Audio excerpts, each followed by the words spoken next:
¿Qué tal? Bienvenidas. El día de hoy tendremos el tema 4, la última cena.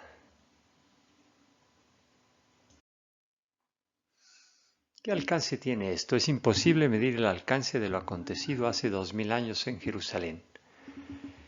Fácilmente pudo haber sido pasado desapercibido. Una cena entre miles de cenas que hubo ese día, porque festejaban todos los judíos la Pascua judía, y muere otro hombre crucificado como tantos crucificados por los romanos. Esa insignificante cena se convirtió en la cena más importante en la historia del mundo. Esa crucifixión es la más significativa del universo todo. Tenemos que tratar de entender todo lo que aconteció durante ese tríodo pascual. ¿Qué beneficios obtuvimos nosotros los hombres? Primero que nada, se fundó el cristianismo. Tenemos la salvación, es decir, la posibilidad de llegar al cielo para pasar la eternidad junto a Dios nuestro Señor, se hace posible. Cristo nuestro Señor en la cena declara la nueva y eterna alianza. Instituye la Eucaristía, es decir, se queda con nosotros en una presencia real, y también instituye el sacerdocio. O sea, es impresionante estos apenas tres días, todo lo que Cristo logró para la humanidad entera.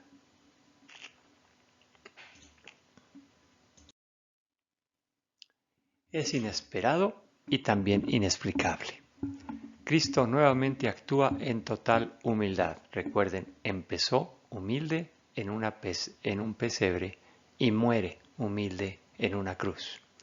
Cristo es encarcelado injustamente, es insultado sin tener culpa, es azotado sin misericordia y es crucificado inocente. Lo hace en obediencia al Padre, lo hace para redimirnos eternamente, lo hace por amor, a pesar de ser un amor no correspondido, porque el hombre continuamente le fallamos a Dios.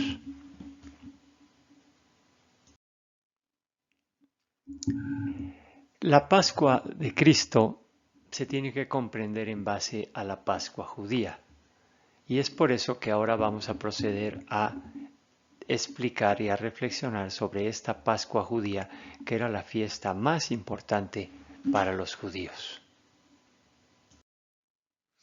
¿Qué antecedentes tenemos? Lógicamente viene desde la historia de la salvación. Abraham hace una alianza con Dios, donde le promete una gran descendencia y un gran nombre y bendiciones. 3 promesas.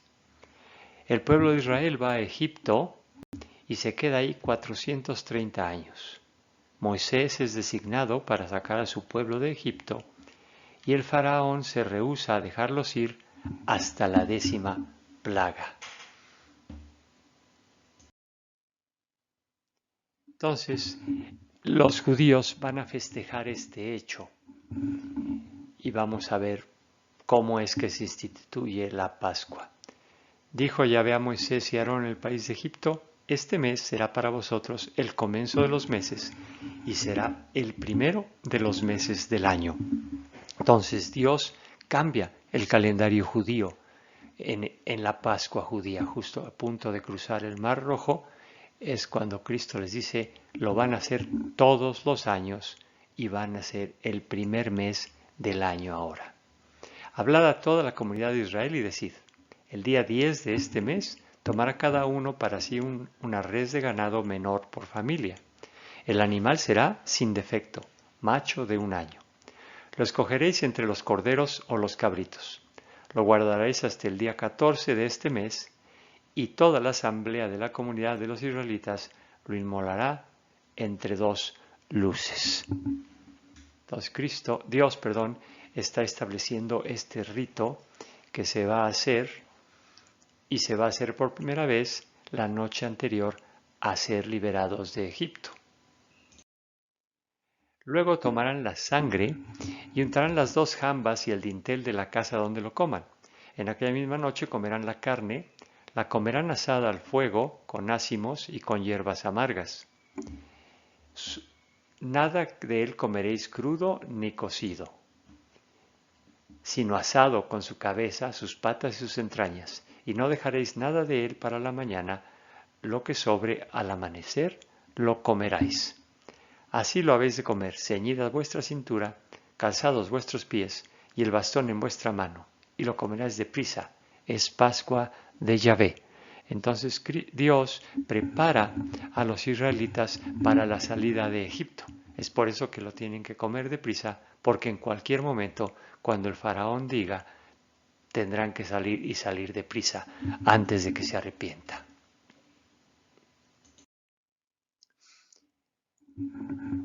Después viene la tragedia de los egipcios. Yo pasaré esta noche por la tierra de Egipto y iré a todos los primogénitos del país de Egipto, desde los hombres hasta los ganados, y me tomaré justicia de todos los dioses de Egipto.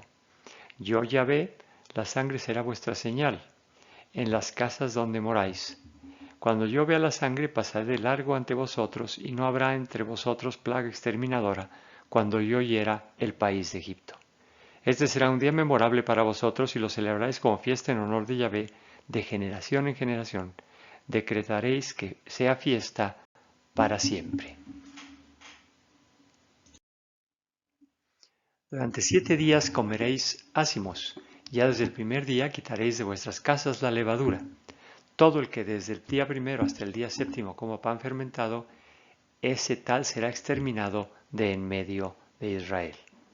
El primer día tendréis reunión sagrada. También el día séptimo os reuniréis en reunión sagrada.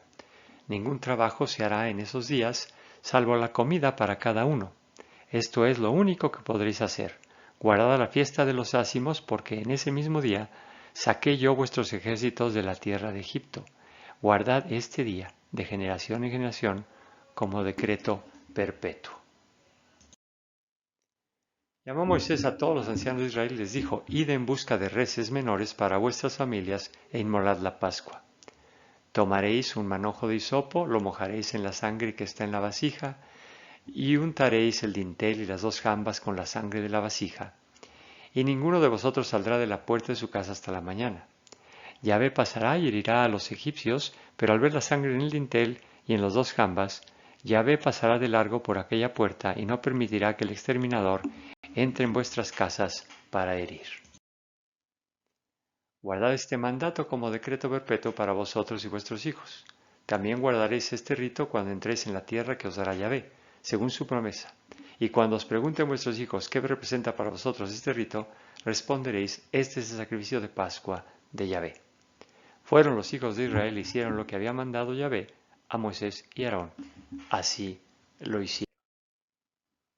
Y sucedió que a medianoche Yahvé hirió en el país de Egipto a todos los primogénitos, desde el primogénito de Faraón, que se siente sobre su trono, hasta el primogénito del preso en la cárcel, y a todo primer nacido del ganado.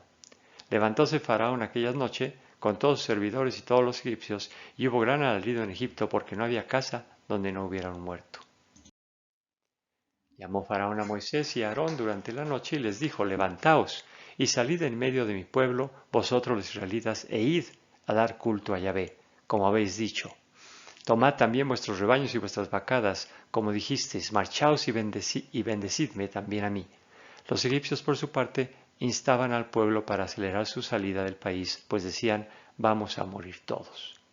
Los israelitas hicieron lo que les dijo Moisés y pidieron a los egipcios objetos de plata, objetos de oro y vestidos. Yahvé hizo que el pueblo se ganara el favor de los egipcios, los cuales se lo prestaron.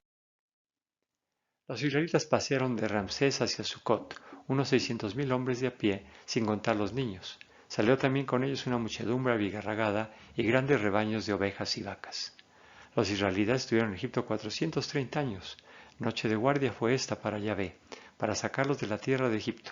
Esta misma noche será una noche de guardia en honor de Yahvé, para todos los israelitas, para todas sus generaciones.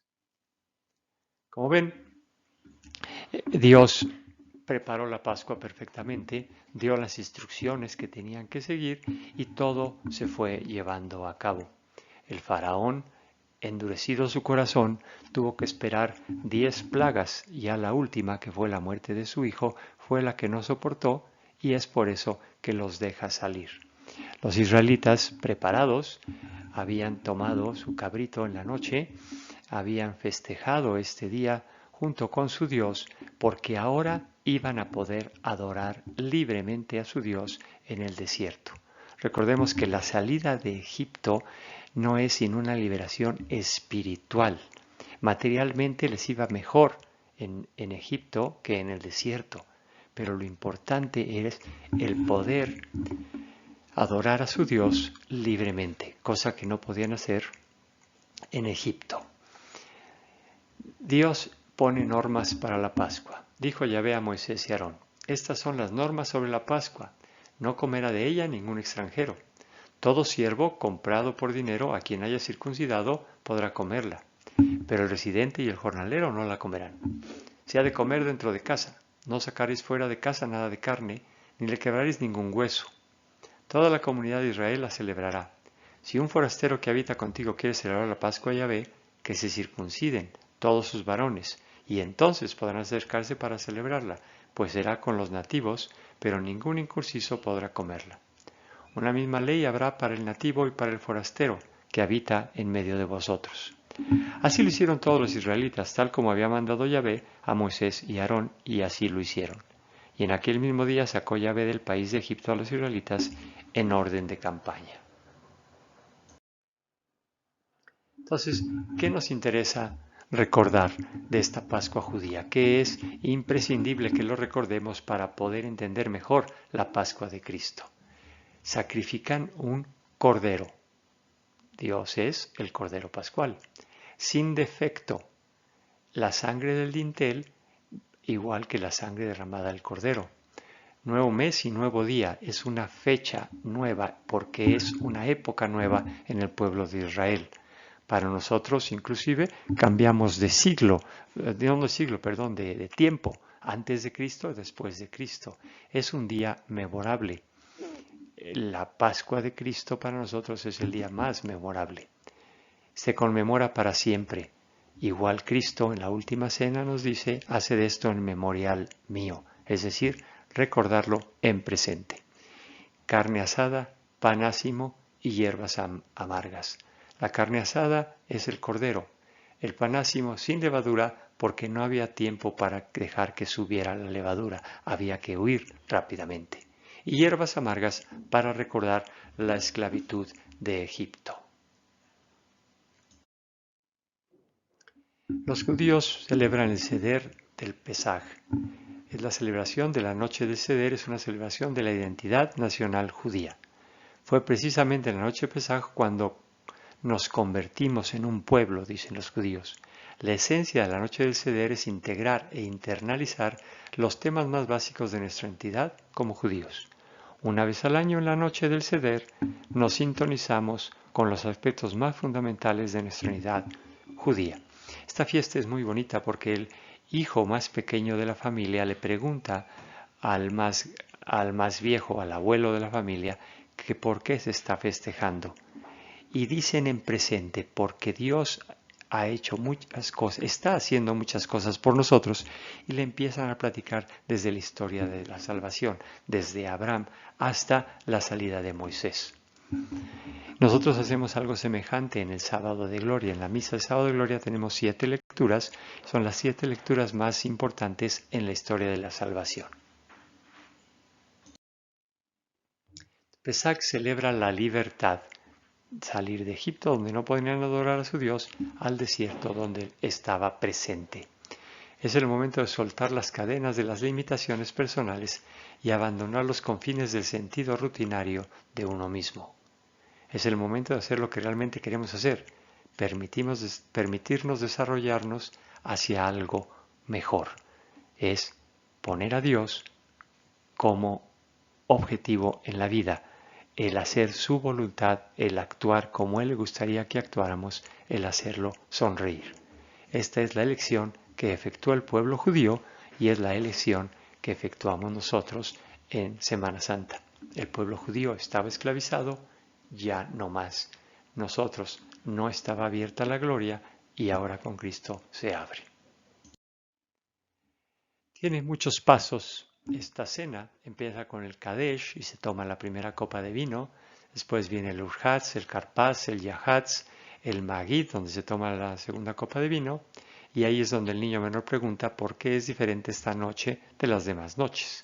Después sigue el Rahatz, el Motzi, el Matzah, el Maró, Korher, el Chulhag, el Orej, el Tzafún y el Barej, que viene la tercera copa, y el Halel, que es un canto junto con la cuarta copa, y se cierra con el Nitzah. Todo esto va a tener un significado en la cena de Cristo nuestro Señor. Entonces, ¿qué hace Cristo nuestro Señor en su Pascua? La Pascua de Cristo. Él también hace preparativos o les pide a sus discípulos que los hagan, igual que Dios pidió a Israel que lo hicieran. El primer día de los ácimos, cuando se santificaba el Cordero Pascual, le dice a sus discípulos: ¿dónde quieres que vayamos a hacer los preparativos para que comas el Cordero de Pascua? Entonces envía a 2 de sus discípulos y les dice: id a la ciudad, os saldrá al encuentro un hombre llevando un cántaro de agua, seguidle, y ahí, donde entre, decid al dueño de la casa: el maestro dice, ¿dónde está mi sala? ¿Dónde está mi sala? ¿Dónde puedo comer la Pascua con mis discípulos? Él os enseñará el piso superior, una sala grande, ya dispuesta y preparada. Haced allí los preparativos para nosotros. Los discípulos salieron, llegaron a la ciudad, lo encontraron tal como les había dicho, y prepararon la Pascua, y al atardecer llegó él con los 12. Una cosa particular es por qué un hombre cargando un cántaro de agua es tan especial. Y es porque la usanza judía era que el agua siempre la sacaba del pozo las mujeres. Cuando un hombre la sacaba era porque era viudo y no tenía hijas. Y mientras comían recostados, Jesús dijo: yo os aseguro que uno de vosotros me entregará, el que come conmigo. Ellos empezaron a entristecerse y a decirse unos a otros: ¿acaso soy yo? Él les dijo: uno de los 12 que moja conmigo el mismo plato, porque el Hijo del Hombre se va, como está escrito de él, pero ay de aquel por quien el Hijo del Hombre es entregado. Más le valdría a ese hombre no haber nacido. Y mientras estaban comiendo, tomó pan, lo bendijo, lo partió y se lo dio y dijo: tomad, este es mi cuerpo. Tomó luego una copa y dadas las gracias se la dio, y bebieron todos de ella, y le dijo: esta es mi sangre de la alianza que es derramada por muchos. Yo os aseguro que ya no beberé del producto de la vid hasta el día en que lo beba nuevo en el reino de Dios. Y cantados los himnos salieron hacia el monte de los olivos.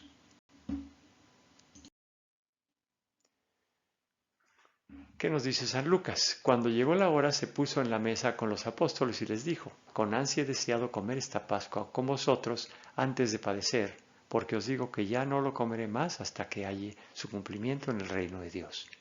Y recibiendo una copa dada las gracias dijo: tomad esto y repartidlo entre vosotros, porque os digo que a partir de este momento no beberé del producto de la vid hasta que llegue el reino de Dios.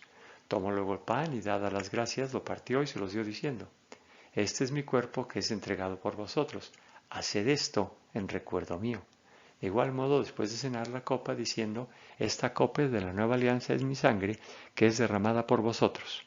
Como de costumbre, fue al monte de los olivos, y los discípulos lo siguieron. Y Mateo nos narra: mientras estaban comiendo, tomó Jesús pan y lo bendijo. Lo partió, y dándose a los discípulos dijo: tomad, comed, este es mi cuerpo. Tomó luego una copa y dadas las gracias se las dijo diciendo: bebed de ellas todos, porque esta es mi sangre de la alianza, que es derramada por muchos para perdón de los pecados. Y os digo que desde ahora no beberé de este producto de la vid hasta el día aquel en el que beba con vosotros nuevo en el reino de mi Padre. Y cantados los himnos salieron hacia el monte de los olivos. Y San Pablo también nos narra la Pascua del Señor: porque yo recibí del Señor lo que os he transmitido, que el Señor Jesús, la noche en que fue entregado, tomó pan y después de dar gracias lo partió y dijo: este es mi cuerpo que se da por vosotros, haced esto en recuerdo mío. Asimismo también la copa después de cenar, diciendo, esta copa es la nueva alianza en mi sangre, cuantas veces la bebieres, hacedlo en recuerdo mío. Pues cada vez que coméis este pan y bebéis esta copa, anunciáis la muerte del Señor hasta que venga. Entonces ahí tenemos los 4 relatos sobre la última cena. Les recomiendo que regresen, pausen el video, regresen y lean detenidamente las 4 narraciones de la Pascua de nuestro Señor Jesucristo, porque es sumamente importante todo lo que acontece en esa noche. Juan tiene una cronología diferente a los 3 sinópticos sobre la última cena. No pasa el Jueves Santo, pasa el martes, ¿sí? Había varias sectas entre los judíos. Había fariseos, celotes, saduceos y esenios. Unos seguían sus festividades por el sol y esos nos da martes, el día de la cena, en vez de jueves. De martes a viernes, y esta es la más lógica, es la que apoya el Papa Benedicto XVI el 5 de abril de 2007. ¿Por qué? Porque da tiempo a que Cristo nuestro Señor vaya a sus 5 juicios. No es creíble que en la burocracia que existe desde siempre haya podido ir Jesús a 5 juicios: Anás, Caifás, Pilato, Herodes y la asamblea del Sanedrín. En cambio, si se festejó el martes en la noche y después fue cuando fue prendido Cristo nuestro Señor, pues es más lógico que entre miércoles, jueves y la mañana del viernes pudiera ir a esas 5 partes Jesús. Los manuscritos del Mar Muerto nos dicen que los esenios que los esenios seguían esta cronología. Es importante ver que sí fue una cena pascual, o sea, porque fue en Jerusalén y fueron peregrinos, fue en un cuarto rentado ahí en un barrio de Jerusalén, fue al anochecer como se usaba. Jesús comió la cena según un rabino con sus discípulos, más de 10 por costumbre. Los invitados se reclinaron a comer, era la forma como ellos comían. Se reclinaban en la mano izquierda y comían con la mano derecha. Se purificaron, es decir, el lavado de pies. Partieron el pan 2 veces, bebieron vino, el vino era rojo. La comida se preparó precipitadamente. Dieron limosna, cantaron himnos, se quedaron en Jerusalén y Jesús interpretó el simbolismo del menú. Entonces, como vemos, sí fue una cena pascual. Claro, no fue una cena pascual normal, porque fue la última cena, la Pascua de Cristo nuestro Señor, donde instituye la Eucaristía. Entonces consagró el vino y consagró el pan en su cuerpo y su sangre. Esta es una foto del cenáculo. Es un lugar relativamente pequeño, pero se ve que definitivamente caben los 11 discípulos cómodamente. Aquí estamos por fuera, está en el segundo piso, ¿sí? Ahí en Jerusalén. ¿Qué nos dice el catecismo al respecto? Al celebrar la última cena con sus apóstoles, en el transcurso del banquete pascual, Jesús dio su sentido definitivo a la Pascua judía. Es decir, la Pascua judía todavía no estaba consumada, todavía no llegaba a la plenitud. En Cristo todo el Nuevo Testamento el Antiguo Testamento llega a su plenitud. En efecto, el paso de Jesús a su Padre por su muerte y su resurrección. El paso de Jesús a su Padre por su muerte y su resurrección. La Pascua Nueva es anticipada en la cena y celebrada en la Eucaristía que da cumplimiento a la Pascua judía y anticipa la Pascua final de la Iglesia en la gloria del reino. Entonces, si estamos en medio, tenemos en la historia la Pascua judía y tenemos en el futuro la Pascua final, la parusía, cuando venga Cristo triunfante. El mandamiento de Jesús de repetir sus gestos y sus palabras hasta que venga no exige solamente acordarse de Jesús y de lo que nos exige acordarse de Jesús y de lo que hizo. Requiere la celebración litúrgica por los apóstoles y sus sucesores del memorial de Cristo de su vida, de su muerte, de su resurrección y de su intercesión junto al Padre. Cristo en esta cena nos deja claro que existe la Eucaristía, es decir, que Él está presente, realmente presente en la Eucaristía, porque no nos quiso abandonar. Entonces, reflexionando sobre lo dicho por Jesús en la Pascua, por los 4 pasajes que tenemos del Evangelio y de San Pablo, podemos nosotros meditar sobre este hecho, cómo es que Cristo nos deja la Eucaristía. Y por eso es que la Iglesia hace una celebración litúrgica. ¿Eso qué implica? Es la relación que tenemos que tener nosotros con Dios. Eso es lo importante de nuestro catolicismo, que es una relación personal, uno a uno, de intimidad con Cristo nuestro Señor. Y así celebramos lo acontecido ese Jueves Santo, ese Viernes Santo, ese sábado de gloria hace 2000 años. Cristo, por amor a nosotros, muere, sufre una muerte de cruz y después resucitará para redimirnos, para abrirnos la gloria. Ahora ya podemos, si así lo deseamos, vivir por siempre con Jesús nuestro Señor. Acudían asiduamente a la enseñanza de los apóstoles, fieles a la comunión fraterna, a la fracción del pan y a las oraciones. Acudían al templo todos los días con perseverancia y con un mismo espíritu. Partían el pan por las casas y tomaban el alimento con alegría y con sencillez de corazón. Así fue como fue entendido por los primeros cristianos. La fracción del pan, ese momento en el que Cristo está presente. Cristo se hace presente a los discípulos de Emaús al partir el pan. Y eso es la costumbre que los primeros cristianos tenían. Lógicamente, la enseñanza primero. Como hacemos en misa, primero leemos 3 lecturas, un salmo los domingos, porque es nuestra enseñanza, aprendemos sobre la Escritura. Así los apóstoles platicaban con los judíos o paganos que querían hacerse cristianos y les enseñaban lo que Cristo les había enseñado a ellos. Y después terminaba con una cena, el partir el pan, una cena en común, que eso implica familia, implica intimidad. Cristo es el Cordero Pascual. Nos queda muy claro desde San Juan Bautista, él decía, he ahí el Cordero Pascual. Los judíos que habían leído bien las Escrituras sabían que Cordero implicaba sacrificio. El que Cristo fuera el Cordero Pascual no entendían bien cómo, pero sabían que iba a implicar un sacrificio. Se usaba este Cordero, colgarlo para asarlo en 2 palos, como en forma de cruz. Entonces ahí estamos viendo ya a Cristo crucificado en la cruz. Y en Apocalipsis también encontramos un sinnúmero de referencias sobre el Cordero. Mi fuerza se muestra perfecta en la flaqueza.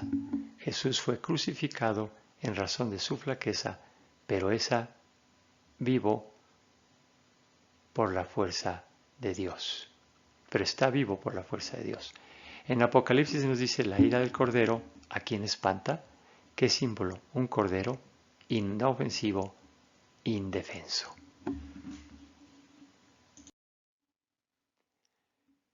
El sumo sacerdote ofrecía infinidad de sacrificios en el templo y al morir era sustituido por otro. En cambio, Cristo ofrece un único sacrificio, como el sumo sacerdote entrando al santuario del cielo, porque Él continúa por siempre. Como Cristo es eterno, un sacrificio basta. Él se ofrece una sola vez por todos nuestros pecados y ese ofrecimiento nunca termina.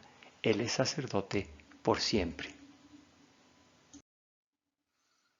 El pan nos recuerda el maná que Dios daba a su pueblo Israel todas las mañanas durante los 40 años que estuvieron en el desierto. Se puede llevar de viaje. Un grano imperfecto, por iniciar cosecha, implicaba esperanza. Pan y agua sin trabajo humano. Es decir, no se le mezcla levadura, entonces no hay trabajo humano. Gratuidad de Dios en la redención, la nueva creación, 7 días de fiesta. O sea, recordemos, la creación tardó 7 días y ahora es la nueva creación, porque es el nuevo Adán, es la nueva vida. Morimos al pecado y resucitamos a la gracia. Es por eso que tenemos 7 días de fiesta para celebrar lo acontecido ese día.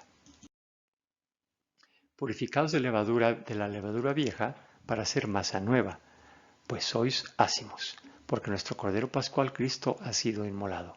Así que celebremos la fiesta no con vieja levadura, ni con levadura de malicia e inmoralidad, sino con ácimos de pureza y caridad y verdad.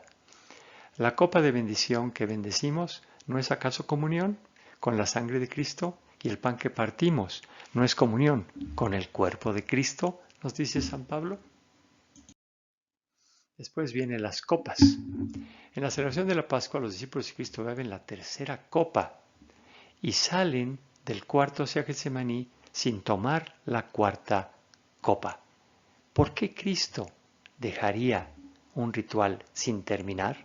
¿Por qué omitió una cuarta copa? Es interesante, ¿no? Los rituales judíos se respetaban cabalmente. Cristo lo hizo a propósito, porque podemos leer, yo os aseguro que ya no beberé del producto de la vid hasta el día en que lo beba nuevo en el reino de Dios. Es decir, no se le olvidó entre su angustia, ¿verdad? Iba a ser crucificado y eso, la cuarta copa. No, es a propósito que Cristo deja el cuarto y sale hacia Getsemaní sin beber esa cuarta copa.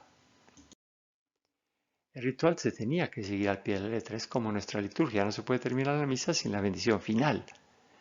Era vino mezclado con agua perfectamente definido en el ritual para que nadie le faltara.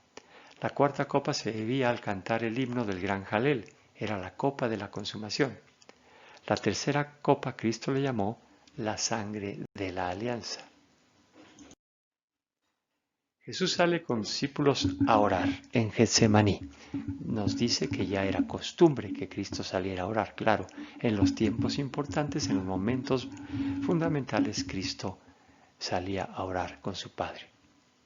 La nueva Pascua va a ser Jesús mismo y la verdadera liberación se realiza ahora mediante su amor que abarca a toda la humanidad. Entonces ahí hay fidelidad y hay novedad. Se apega a las tradiciones judías y les da plenitud. Ahora lo hacemos en espíritu y en verdad, como nos dice Juan. En el huerto de los olivos salió y como de costumbre fue al monte de los olivos y los discípulos le siguieron. Llegado al lugar les dijo, pedid que no caigáis en tentación. Y se apartó de ellos como un tiro de piedra y puesto de rodillas oraba diciendo, Padre, si quieres aparta de mí esta copa, pero no se haga mi voluntad sino la tuya. Entonces se le apareció un ángel venido del cielo que le confortaba. Y sumido en agonía insistía más en su oración. Su sudor se hizo como gotas espesas de sangre que caían en tierra. Levantándose de la oración vino donde los discípulos y los encontró dormidos por la tristeza. Después va al huerto que se puede comparar con el jardín del Edén. Adán rompió la alianza. En el huerto, que también es Getsemaní, Jesús, el nuevo Adán, acepta hasta el fondo la voluntad del Padre. Zacarías profecía, hieren al pastor y se dispersan las ovejas. Entonces aquí vemos cómo el Nuevo Testamento y el Antiguo Testamento se va cumpliendo esa plenitud, ¿sí? O sea, se dispersan las ovejas, los 12 apóstoles desaparecen. Y otra profecía, cuando resucite iré delante de vosotros. Profecía de la triple negación de Pedro, los cristianos queremos llegar al éxito sin la cruz. O sea, ¿por qué queremos que todo sea fácil, que todo sea placer, que todo sea cómodo? ¿Por qué no queremos sufrir? Cristo nuestro Señor sufrió la pasión. Pasión quiere decir precisamente sufrimiento. La Virgen María se imagina el sufrimiento de ver a su hijo morir siendo perfectamente inocente y nosotros no queremos sufrir. Nos va a tocar sufrir en algún momento. Tomémoslo como los católicos debemos de tomarlo, de buena gana, abrazando nuestra cruz y siguiendo adelante, sin quejarnos, sin repelar, así como le hizo Cristo.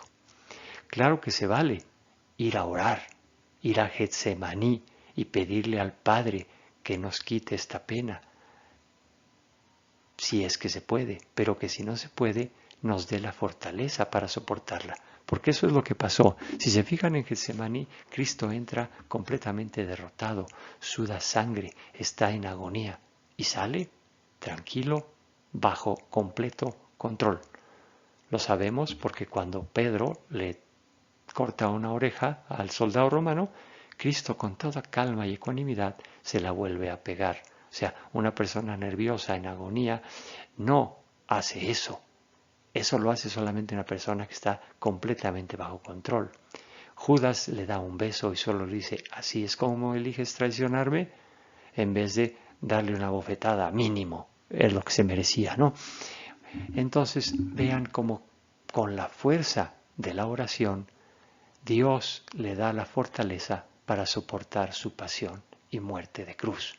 Así nosotros cuando tengamos una pena nos debemos de acercar al sagrario y Cristo, ciertos de que Cristo nos dará la fortaleza para soportar esa pena. Entonces, ¿cuándo es que Cristo toma la cuarta copa? Le conducen al lugar del Gólgota, que quiere decir Calvario, le daban vino con mirra, pero él no la tomó. Después de esto, sabiendo que Jesús ya todo estaba cumplido, para que se cumpliera la escritura dice, tengo sed. Había allí una vasija llena de vinagre, sujetaron una rama de hisopo, una esponja empapada en vinagre y se la acercaron a la boca. Cuando tomó Jesús el vinagre dijo, todo está cumplido, e inclinando la cabeza entregó el Espíritu. ¡Qué escena más impresionante! En ese momento, con el último suspiro de vida, toma la cuarta copa, es decir, termina el rito, cumple su misión y puede decir alegremente, todo está cumplido.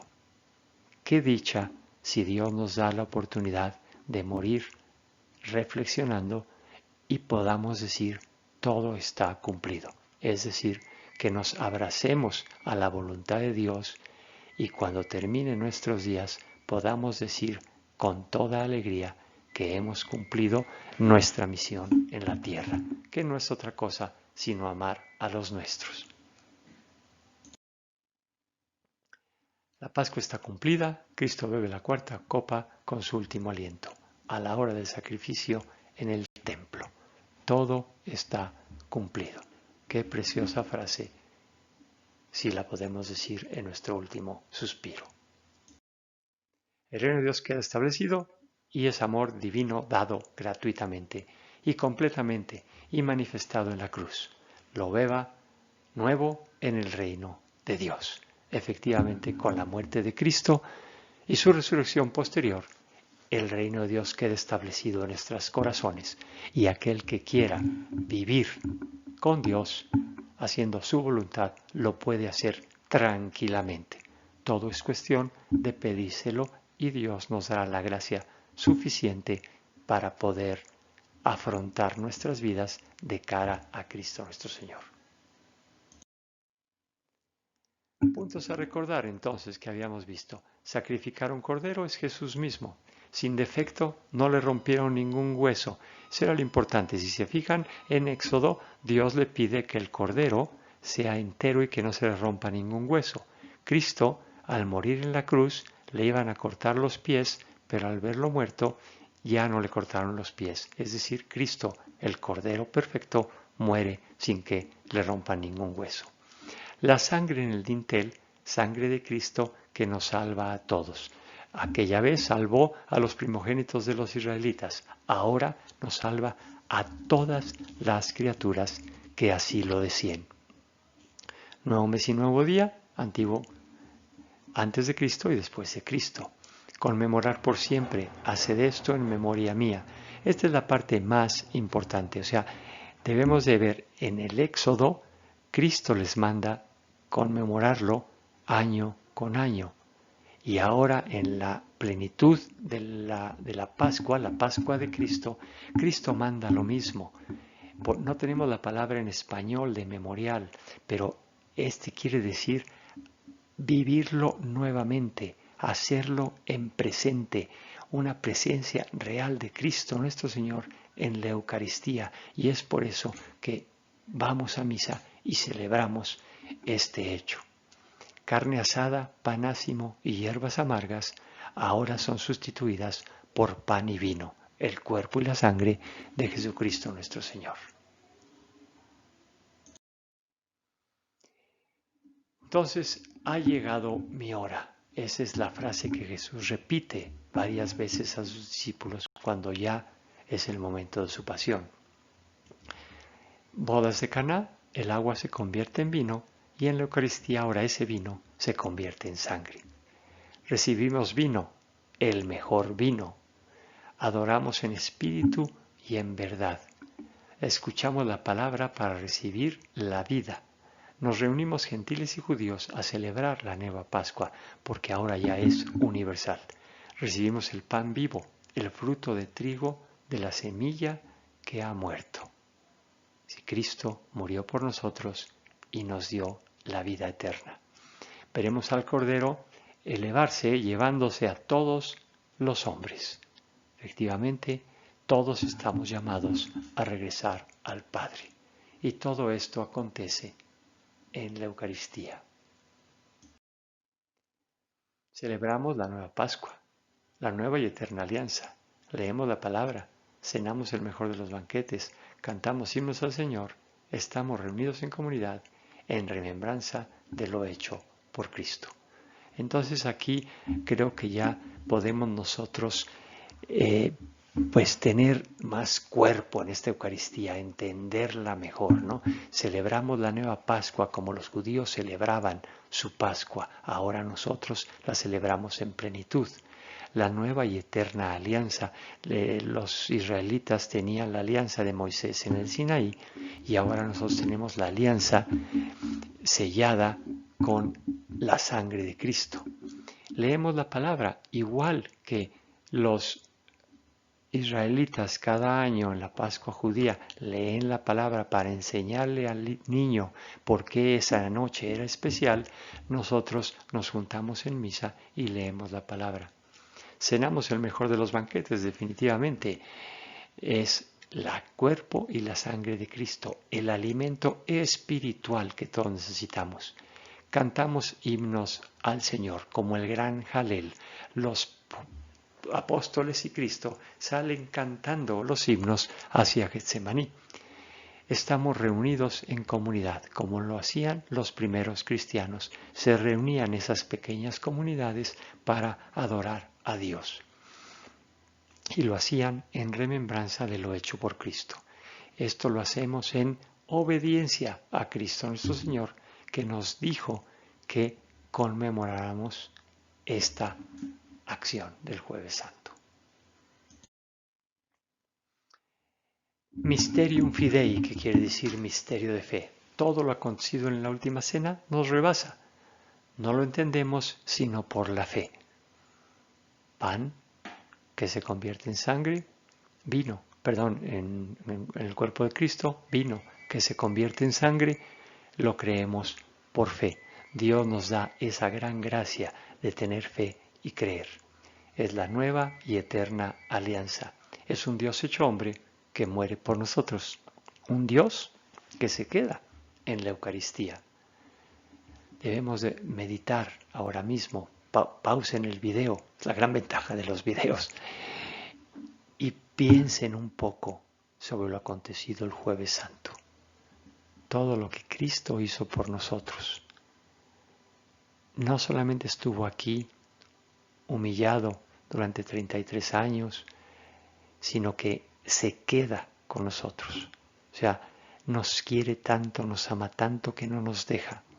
Y recuerden, Cristo sube al cielo, pero no para alejarse, sino para desde ahí, junto al Padre, estar vigilante, buscando nuestra felicidad, buscando nuestra santidad ansiosamente. Basta con que nosotros digamos su nombre y Él estará junto a nosotros, dándonos esa fortaleza para seguir el camino recto, el camino de la bondad, de la pureza. Teología de la palabra de la institución. Jesús parte el pan implica Padre y comunión. Estamos en comunión con Cristo. Cuando nosotros comulgamos, decimos que estamos en comunión, la asamblea está en comunión, pero no estamos en comunión entre nosotros, estamos en comunión en Cristo nuestro Señor. Eso es lo fabuloso. Cristo realmente presente ahí con todos nosotros. Cristo le da plenitud a este compartir, ya que Él se entrega a sí mismo. En este gesto Cristo se transforma, así, en el símbolo de todo el misterio de la Eucaristía. En Hechos de los Apóstoles, partir el pan implica Eucaristía. Ese hecho tan importante para ellos, partir el pan implica compartir. ¿Y qué compartimos entre nosotros? Nuestra fe. En conclusión, cada uno de nosotros vivimos nuestra Pascua, es decir, el elevarnos espiritualmente, el tener una vida espiritual más profunda. Cada uno de nosotros hemos tenido esos momentos espirituales de crecimiento, recordémoslos. Y no estará completa esta Pascua hasta nuestro último día, donde con la ayuda de Cristo podremos decir, todo está cumplido. Es decir, tenemos que crecer espiritualmente todos los días, un paso a la vez, no más, un escaloncito, despacio, con tranquilidad. No hay que llegar a una meta, simplemente hay que estar en el camino, para que cuando Cristo llegue no nos agarre desprevenidos, sino al contrario, nos tome en el camino hacia Él, y así poderle decir, todo está cumplido, llévame a ti. Recordemos, en ese tríodo pascual obtuvimos el cristianismo, la salvación, la alianza nueva y eterna, la Eucaristía y el sacerdocio. ¡Qué impresionante! Estas 5 cosas son la base de nuestra vida, son lo que nos da la estructura, lo que nos brindan la fortaleza, lo que nos da el acompañamiento de Cristo en nuestras vidas. Sin esto, no podríamos verdaderamente vivir. Podríamos vivir materialmente, pero no espiritualmente. Sin el tríodo pascual, nuestra vida espiritual estaría muerta. Gracias a Cristo nuestro Señor, que murió por nosotros, resucitó y nos abrió los cielos, es que podemos ser cristianos, podemos ser salvos, podemos disfrutar de la alianza, porque la alianza es esa intimidad personal uno a uno con Cristo.